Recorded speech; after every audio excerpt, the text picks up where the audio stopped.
الله أكبر الله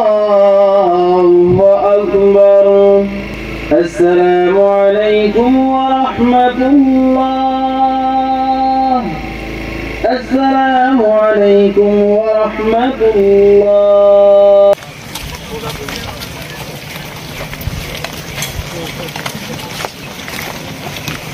আসসালামু আলাইকুম প্রিয় দর্শক যোৱাকালিৰ পৰা বিশ্বনাথত খোকৰ চাহ পৰিছে কিয়নো জানেনে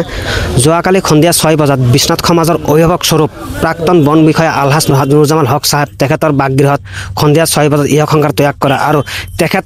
1983 চনৰ পৰা অসম সাহিত্য সভাৰ আজীৱন সভ্য আছিল আৰু তেখেতৰ প্ৰচেষ্টাত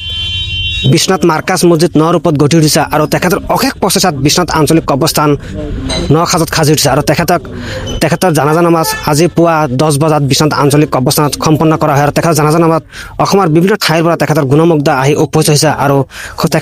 তেখেতৰ কাৰণে সকলোৱে দোৱা কৰিব যাতে জান্নাতুল ফিৰদৌছ নসিব কৰে যিহেতু তেখেত মানৱ সমাজৰ হকে আজীৱন কাম কৰি গৈছে তেখেতৰ জানাজাৰ নামাজত উপস্থিত আছে প্ৰাক্তন মন্ত্ৰী নুৰজামাল সৰকাৰ ডাঙৰীয়া তেখেতৰ লগত কথা পাতো আহক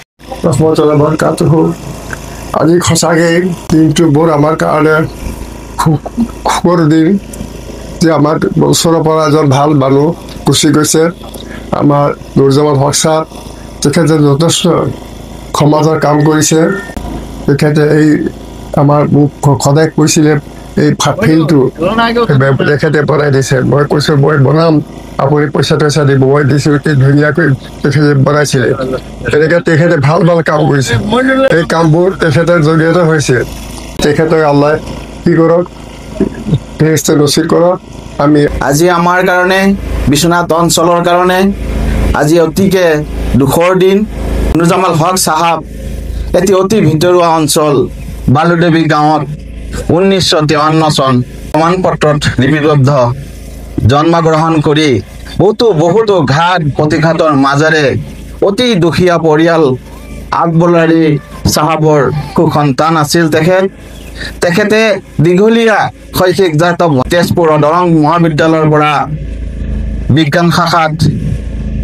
উচ্চ মাধ্যমিক উত্তীৰ্ণ হোৱাৰ পিছত যেতিয়া স্নাতক পৰ্যায়ত বুটানী বিভাগত সন্মান